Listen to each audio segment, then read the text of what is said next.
17वीं सदी का भारत बहुत बदलाव का समय था। अकबर और जहांगीर जैसे बादशाहों के नेतृत्व में मुगल साम्राज्य ज्यादातर उपमहाद्वीप में फैल गया था। इससे काफी शांति और स्थिरता आई। हालांकि मुगल साम्राज्य में धार्मिक तनाव भी बहुत था। मुस्लिम शासक कभी कभी अपने हिंदू प्रजा से झगड़ते थे। दक्कन के पठार में कई छोटे राज्य थे। इनमें बीजापुर और गोलकुंडा सल्तनत शामिल थीं। वे अक्सर आपस में और मुगलों के साथ युद्ध करते रहते थे। इस वजह से राजनीतिक स्थिति बहुत उलझी हुई थी। दक्कन में एक नई शक्ति के उदय का समय आ गया था। दक्कन के लोग स्वाभिमानी और आजाद ख्याल के थे। उनकी एक मजबूत युद्ध परंपरा थी। वे मुगल शासन से नाराज भी थे। यही वो दुनिया थी जिसमें शिवाजी महाराज का जन्म हुआ था। वे आगे चलकर इस व्यवस्था को चुनौती देंगे। 1627 में शिवाजी महाराज का जन्म हुआ। उनके पिता शहाजी भोंसले एक मराठा सेनापति थे। शिवाजी युद्ध और प्रशासन के बारे में सीखते हुए बड़े हुए। वे बहुत धार्मिक थे और भगवान शिव के भक्त थे।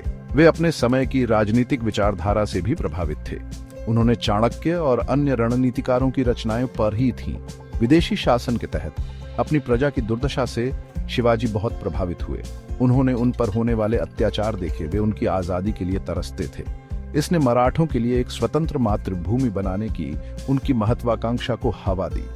छोटी उम्र से ही शिवाजी ने साहस और नेतृत्व का परिचय दिया। उन्होंने वफादार अनुयायियों का एक समूह इकट्ठा किया। उन्होंने पश्चिमी घाट में बीजापुर सल्तनत के अधिकार को चुनौती देना शुरू कर दिया। यह उनकी असाधारण यात्रा की शुरुआत थी। शिवाजी के शुरुआती कैंपेन्स डेयरिंग रेड्स और स्ट्रेटेजिक अलायंसेस से भरे हुए थे। उन्हें डेक्कन के टेरेन की अच्छी समझ थी।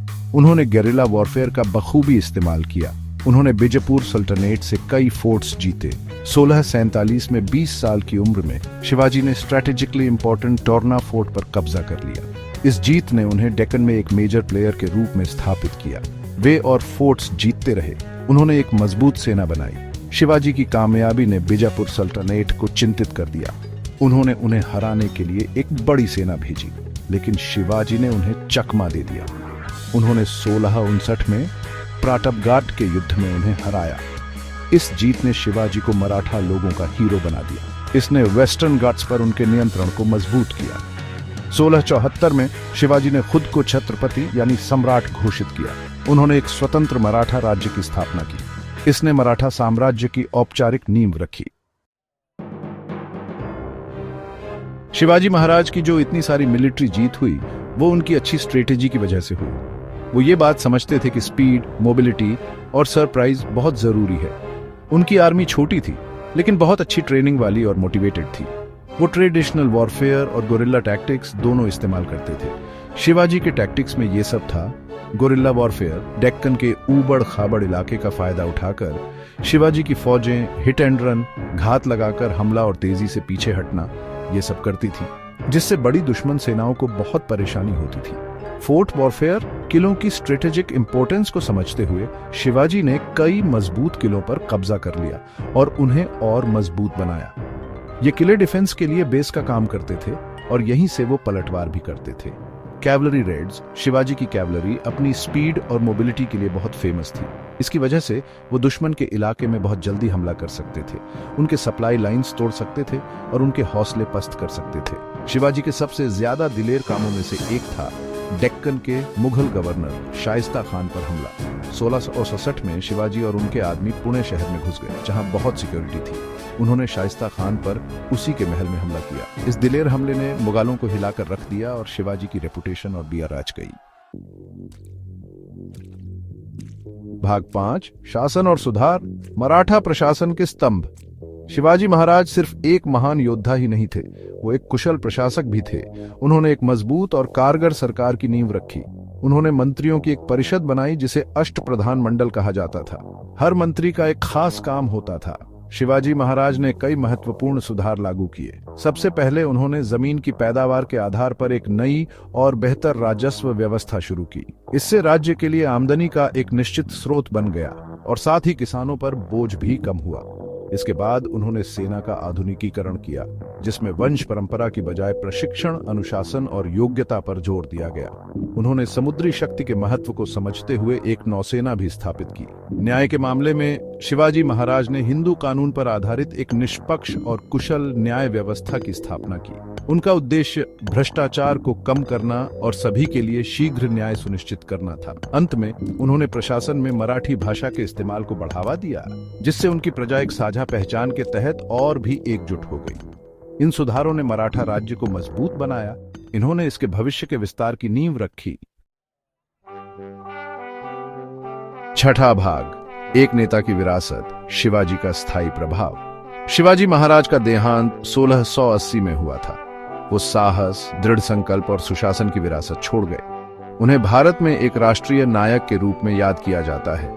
उन्हें मराठा राष्ट्र का जनक माना जाता है। शिवाजी का भारत पर गहरा प्रभाव पड़ा है।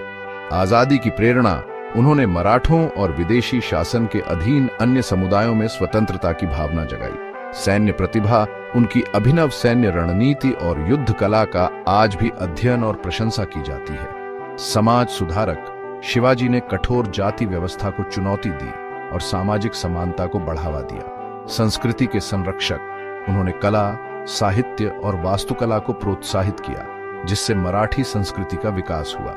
शिवाजी की विरासत आज भी भारतीयों की पीढ़ियों को प्रेरित करती है। उनकी कहानी साहस, दूरदर्शिता और नेतृत्व की शक्ति का प्रमाण है। सातवां भाग, विस्तार और मजबूती, शिवाजी के बाद मराठा साम्राज्य। शिवाजी के स्वर्गवास के बाद मराठा साम्राज्य को मुगलों और दक्कन की अन्य सल्तनतों से चुनौतियों का सामना करना पड़ा। हालांकि शिवाजी के उत्तराधिकारियों ने उनके सिद्धांतों द्वारा निर्देशित साम्राज्य का विस्तार और मजबूतीकरण किया। इस विस्तार में प्रमुख हस्तियां शामिल थीं। संभाजी महाराज, शिवाजी के सबसे बड़े बेटे और उत्तराधिकारी, जो अपनी वीरता और सैन्य कौशल के लिए जाने जाते थे, जिन्होंने मुगल बादशाह औरंगजेब के खिलाफ बहादुरी से लड़ाई लड़ी। राजा राम महाराज, संभाजी के छोटे भाई, जिन्होंने मुगलों के खिलाफ प्रतिरोध जारी रखा और दक्षिण भारत में मराठा प्रभाव का विस्तार किया।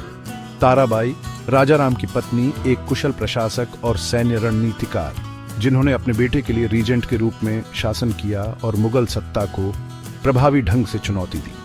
मराठों ने विकेंद्रीकृत प्रशासन की रणनीति अपनाई। उन्होंने अपने साम्राज्य को अर्धस्वायत्त प्रांतों में विभाजित किया। इसने उन्हें एक विशाल क्षेत्र पर प्रभावी ढंग से शासन करने की अनुमति दी। गायकवाड़, होलकर और सिंधिया जैसे शक्तिशाली मराठा परिवार प्रमुखता से उभरे। उन्होंने साम्राज्य की सीमाओं के विस्तार में महत्वपूर्ण भूमिका निभाई। 18वीं शताब्दी की शुरुआत तक मराठा साम्राज्य भारतीय उपमहाद्वीप के एक महत्वपूर्ण हिस्से में फैल गया था। यह भारतीय राजनीति में एक प्रमुख शक्ति बन गया। सेक्शन 8, सांस्कृतिक पुनर्जागरण, कला, स्थापत्य कला और साहित्य मराठों के अधीन।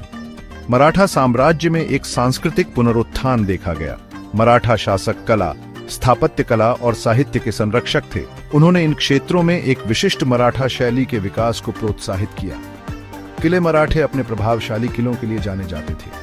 ये किले केवल सैन्य संरचनाएं नहीं थीं, वे प्रशासन और संस्कृति के केंद्र भी थे।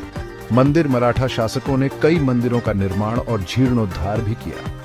इन मंदिरों में अक्सर मराठा वास्तुकला के तत्व शामिल होते थे। साहित्य, मराठा काल में मराठी साहित्य का विकास हुआ। इस दौरान कई भक्ति ग्रंथ और ऐतिहासिक वृत्तांत लिखे गए। इस सांस्कृतिक पुनर्जागरण ने मराठा लोगों को एकजुट करने में मदद की। इसने भारत के सांस्कृतिक परिदृश्य पर भी एक स्थायी प्रभाव छोड़ा। भाग 9, निष्कर्ष।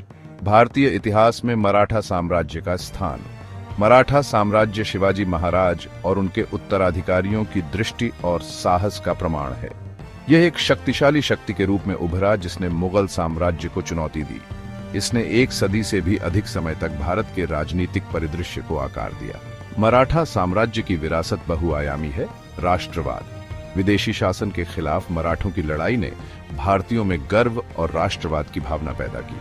सैन्य कौशल, उनकी सैन्य उपलब्धियों और नवीन रणनीतियों का आज भी अध्ययन किया जाता है। प्रशासनिक सुधार, विकेंद्रीकृत शासन पर जोर देने वाली उनकी प्रशासनिक व्यवस्था का स्थायी प्रभाव पड़ा।